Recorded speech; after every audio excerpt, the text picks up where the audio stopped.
warahmatullahi wabarakatuh. Perkenalkan, nama saya Rahma Elvita. Saya mahasiswa Pendidikan Profesi Guru dalam Jabatan Bat 1 tahun 2025 Universitas Islam Negeri Salatiga. Berikut adalah video pembelajaran saya dengan menggunakan model pembelajaran, teknologi, pedagogik, dan konten pembelajaran dalam pendidikan. Waalaikumsalam warahmatullahi wabarakatuh.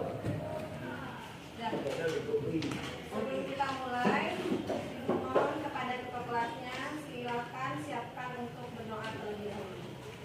Kepada ketua kelas, silakan doanya. Basmalah.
Ada berapa itu berarti kalender hijrah dalam Islam? Ada berapa? Oke? 12 apa saja?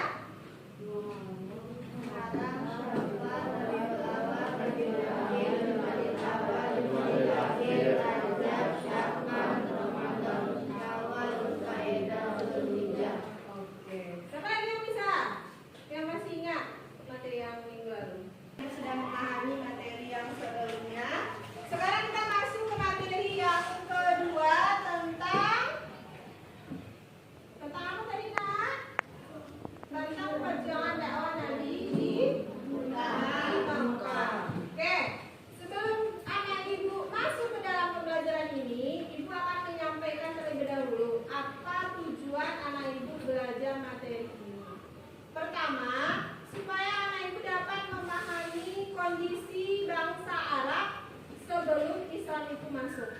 Yang kedua, anak ibu dapat menjelaskan sejarah perjalanan hidup dari Nabi Muhammad.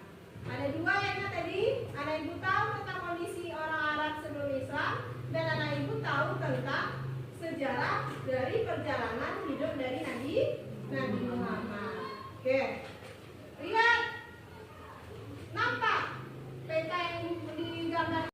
Di sini ada di sini kondisi bangsa Arab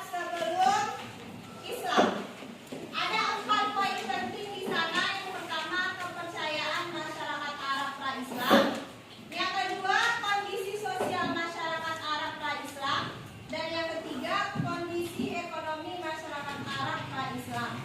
Terakhir, bagaimana politik masyarakat Arab pra-Islam. Sekarang kita lihat poin yang pertama, kepercayaannya terlebih dahulu. Anak ibu tahu tidak bagaimana kepercayaan orang Arab sebelum masuknya Islam? Siapa yang tahu? Apa yang mereka sembah? Berhala. Berhala. Dari zaman Nabi siapa sebenarnya berhala ini sudah muncul? Islam. Seperti di Indonesia kita mayoritasnya namanya apa? Islam. Oke, ibu lanjut. Kemudian kondisi sosialnya. Kalau anak ibu memikirkan tentang kondisi sosial, berarti apa yang ada di lingkungan tersebut. Nah, tanya ibu dulu. Kalau anak ibu bilang ke anak ibu kondisi sosial di sekolah kita, apa yang anak ibu pikirkan? Bagaimana kondisi sosial di sekolah kita, nak? Apa yang anak ibu pikirkan kalau pertanyaan ibu itu? Yang paling hebat, nah, itu dalam segi sosial. Kalau di Arab, di segi sosial dahulu, mereka itu adalah hebat di bidang syair. Kalau misalnya di sekolah kita hebat di bidang tahfiz, kalau dulu bangsa Arabnya itu hebatnya adalah di bidang syairnya. Syair berarti dia bisa mengubah dengan lirik-lirik, kemudian dia jadikan itu kajiannya. Itu dulu di bangsa Arab. Kemudian di tengah-tengahnya itu ada kebodohan atau yang biasa kita sebut di sini zaman jahiliyah atau zaman kebodohan. Apa sih kebodohannya di zaman Arab itu? Salah satunya adalah suka minum-minuman. Minum minuman khamar kata Allah. Betul atau tidak? Dulu seperti itu. Suka mabuk-mabukan. Kemudian berjudi. Nauzubillah sampai melakukan perzinahan. Kemudian melakukan merampok, kemudian bisa jadi membunuh. Karena di zaman di bangsa Arab itu, orang Arab itu perempuan dianggapnya itu adalah makhluk yang lemah. Kalau ada anak lahir tabusi, apa yang dilakukan oleh bangsa Arab? Dibunuh. Karena bagi mereka memiliki anak perempuan itu adalah beban. Karena yang mereka butuhkan itu adalah anak laki-laki. Kalau sekarang kita ada seperti itu? Tidak. Ibu anak manusia. Anak ibu anak perempuan juga enggak? Ada dibunuh oleh orang tuanya? Tidak. Itu zaman dahulu karena kejahiliannya, karena kebodohannya, maka mereka menganggap perempuan itu adalah sebagai beban bagi mereka itu. Yang negatifnya itu dari bangsa Arab. Yang positifnya tadi banyak perkembangan pendidikan, syairnya berkembang di zaman tersebut. Yang ketiga, kondisi ekonomi. Nah, bagaimana kondisi ekonomi bangsa Arab sebelum Islam itu? Mereka itu biasa dengan berdagang, kemudian berternak, dan mereka berpindah-pindah dari tempat satu ke tempat yang lain. Atau dalam bahasanya itu nomaden. Jadi mereka kalau wilayah ini satu bagus, mereka akan mengambil wilayah tersebut.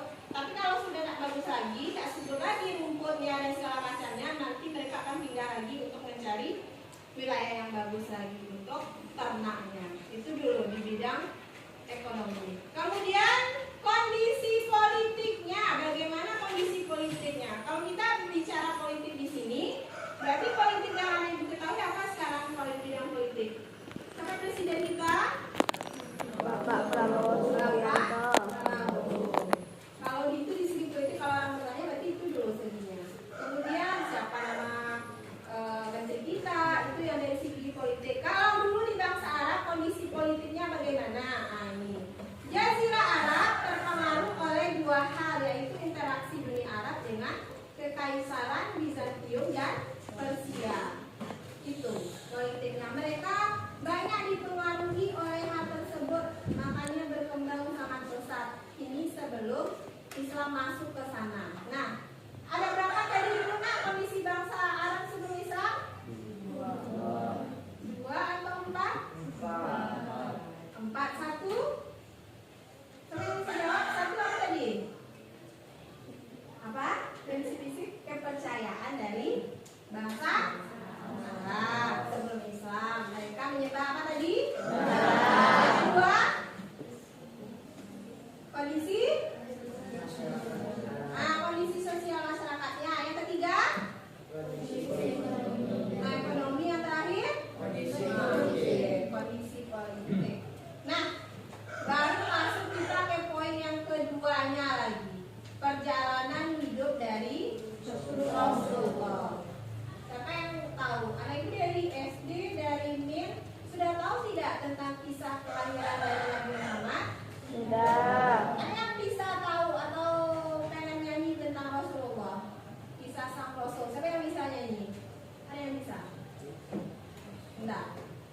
yang bisa? Tidak. Oke, nanti kita lihat videonya. Kita sekarang baca terlebih dahulu. Nabi Muhammad ini lahir di hari Senin. Ada anak ibu lahir hari Senin? Siapa yang lahir hari Senin? Enggak tahu. Tanggalnya tahu? Tahu. Kalau Nabi Muhammad tanggal berapa beliau lahir? 12 Rabiul Awal. 12 Rabiul Awal atau bertetapkan dengan tahun Gajah. Gajah. Tahun gajah itu apa yang terjadi pada saat itu? Pasukan gajah. Nah, pasukan gajah Menyerang. menyerang Ka'bah. Di saat itulah beliau lahir di muka bumi. Siapa ibunya?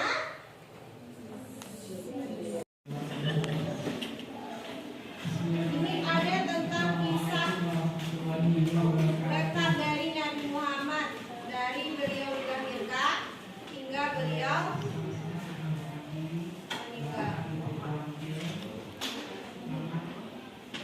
Dengar suaranya, Nak? Bapak Ibu jangan pendidikan yang sama-sama kamu Kisah Nabi Muhammad SAW kelahiran Nabi terakhir. Adalah orang yang sangat berpadan dan mulia. Ia memiliki kewibawaan dan kehormatan yang mengagumkan. Dia merupakan salah satu pemimpin besar kaum Quraisy. Saat masih muda, dia pernah bersumpah akan mempersembahkan salah satu anak lelakinya jika dia dikaruniai 10 anak lelaki. Nah, untuk lebih jelasnya pemahaman anak ibu punya buku masing-masing? Punya. Anak ibu sudah ada kelompok? Sudah. Sekarang ibu kasih anak ibu tugas per kelompok. Hanya satu itu anak ibu kerjakan bersama. Nanti anak ibu tampilkan di depan. Bisa? Bisa. Ibu kasih dulu tugasnya.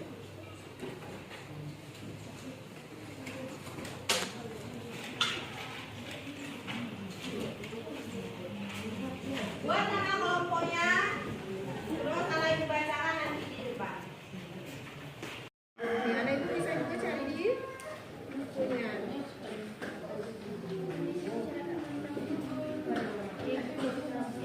Ya, bikin satu, usia satu. Nah, tinggalkan yang 3 poin itu. Ambil saja yang satu, yang 3 poinnya. Tinggalkan yang poinnya. Dari sini sudah? Bagaimana kondisi masyarakat sebelum Islam? Tadi dibagi berapa tadi?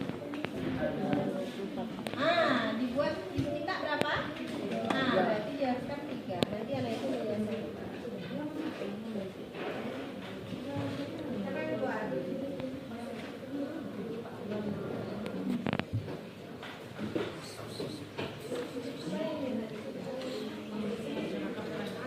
Buat di sini. Tadi berapa yang dijelaskan? Berarti diminta berapa? 3.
seperti berjudi, minum khamar atau arak, merampok, berzina, bahkan membunuh pada saat menang. 2. Kondisi ekonomi masyarakat Islam. Pasar yang terkenal pada transaksi jual beli adalah pasar khas, Zilmajaz dan Madinah. 3. Kepercayaan masyarakat Islam.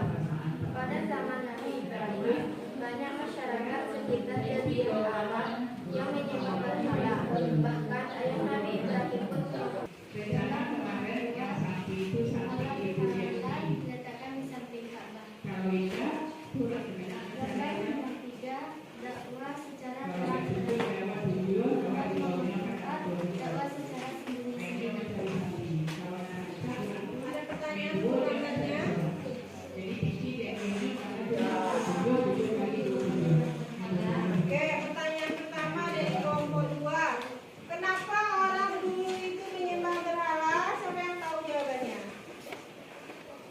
Karena aneh. Karena apa? Kenapa dahulu orang menyembah berhala? Itu pertanyaan yang muncul dari gambar pertama. Siapa yang bisa jawab? Siapa kira-kira yang bisa jawab? Ada yang bisa jawab? Kenapa orang menyembah berhala?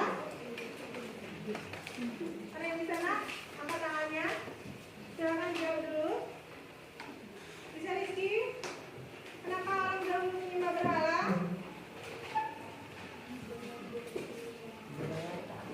Karena mereka mengikuti kepercayaan dari leluhurnya dahulu, sehingga mereka percaya kepada berhala dan menyembahnya. Oke, yang kedua apa pertanyaannya? Nah, kenapa berhala itu diletakkan di samping Ka'bah? Iya, kalau dia memikir Kamu yang bisa jawab? Tidak ada? Nah, alasan kenapa berhala diletakkan di sana supaya orang itu beralih dari beribadah dengan melayani Ka'bah tadi, kemudian kepercayaannya beralih kemudian menyembah berhala tersebut, sehingga nanti mengikis kepercayaan orang Islam bahwa beribadah itu tidak perlu percaya kepada Allah, tapi percaya kepada berhala. Oke, pertanyaan ketiga apa?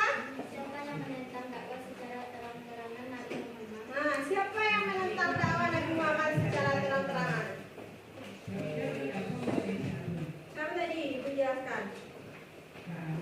Siapa kira-kira yang menentangnya dari keluarganya? Ada yang menentang?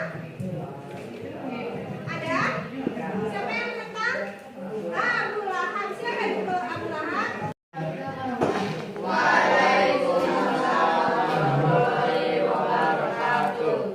Kami dari kelompok 3 akan menyampaikan kondisi masyarakat Islam. 1. Orang di Arab banyak menyembah berhala, meminum minuman keras, berjudi, berzina, dan sampai membunuh, berdagang dan bertani. Sejarah perjalanan hidup Nabi Muhammad Shallallahu Alaihi Wasallam. Tinggal orang tua pada umur 6 tahun. Dakwah di Mekah sangatlah sulit. Banyak pertentangan dari keluarga dan masyarakat.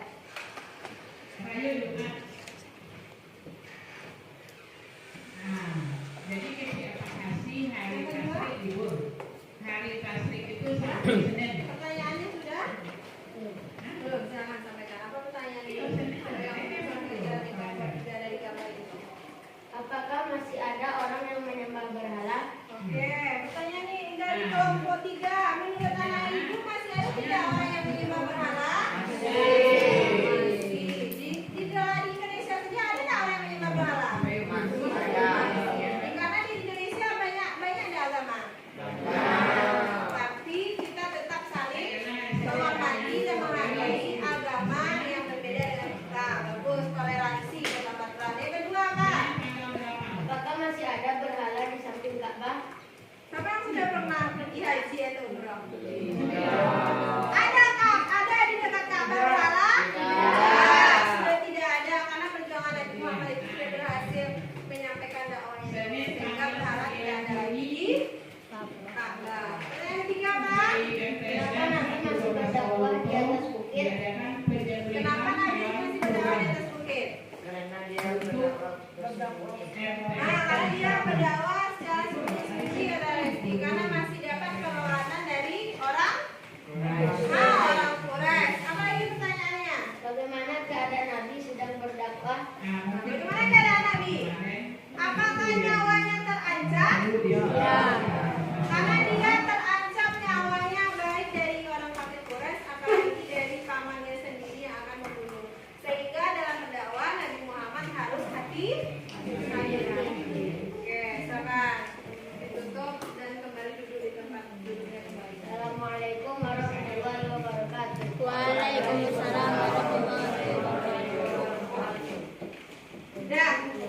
sehingga susah dahulu perjalanan Nabi tersebut. Nah, sampai di situ anak ibu sudah paham atau belum?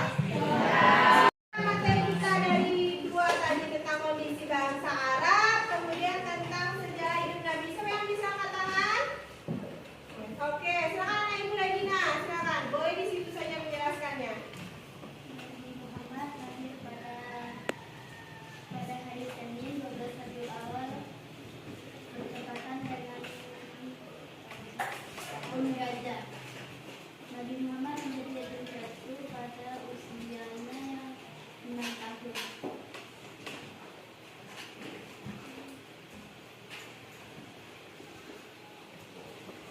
Gimana perjalanan dakwahnya? Dakwah Nabi Muhammad dilakukan dengan secara sembunyi-sembunyi dan terang-terangan. Ya? Oke. Bisa anak ibu pahami yang dijelaskan oleh Regina tadi? Bisa. Kalau bisa silakan kasih tepuk tangan dulu untuk satu orang yang bisa menjelaskan kembali, tapi ibu harap semuanya juga memahami tentang pelajaran kita hari ini bahwa ada dua yang anak ibu pelajari. Pertama tentang kondisi bangsa Arab, yang kedua tentang sejarah Nabi Muhammad perjuangannya di Mekah. Kalau kondisi bangsa Arab itu ada 4 poin di sana yang dijelaskan tadi. Pertama adalah kepercayaannya yang masih menyembah berhala. Yang kedua kondisi sosialnya, bagaimana kondisinya di sana, masih suka mabuk-mabuk, berjudi, kemudian dia suka melakukan perampokan hingga membunuh perempuan yang mereka anggap lemah. Kemudian di bidang ekonomi mereka hidup dengan cara berdagang dan hidupnya berpindah-pindah dalam beternak. Itu kira-kira. Kemudian yang kedua sejarah Nabi Muhammad sejak dilahirkan di dalam kandungan, ayahnya meninggal dunia, kemudian di saat dia usia masih kecil, kemudian ibunya meninggal, kemudian diasuh oleh kakeknya, kemudian kakeknya juga meninggal, kemudian diasuh oleh pamannya. Pada saat dia remaja, kemudian dia berdagang. Dan saat berdagang itu, kemudian Nabi Muhammad dianggap sebagai seorang yang jujur, sehingga jatuh hati Khadijah kepada beliau. Kemudian berdakwah beliau secara terang-terangan dulu atau sembunyi dulu? Sembunyi yang diawali dulu yang masuk Islam adalah dari keluarga yang terdekat, baik dari istrinya, sahabatnya dan juga sepupunya. Setelah itu baru dilanjutkan dengan secara terang-terangan. Kemudian berkembanglah Islam di Mekah. Tapi perjuangan beliau itu sangat menyedihkan dan sangat sulit sekali. Ibu harap anak ibu memahami materi ini. Apa penting ilmu pengetahuan kita hari ini, bahwa apa yang diajarkan oleh Rasulullah kita harus bisa mencontohnya dalam kehidupan kita sehari-hari. Paling tidak ibadah kita, sholat kita, sifat kita harus mencontoh dari Rasulullah. Nah, ibu rasa cukup untuk materi kita hari ini, tapi ibu mengharapkan anak ibu untuk tetap belajar di rumah. Untuk tugas anak di rumah adalah silakan anak ibu ulang-ulang kembali pelajarannya, supaya minggu besok kita bisa melanjutkan materinya dan anak ibu bisa memahaminya dengan lebih baik. Bisa ya? Bisa. Oke. Dah, itulah materi kita hari ini. Sekarang anak ibu bersiap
pembangunan pendidikan.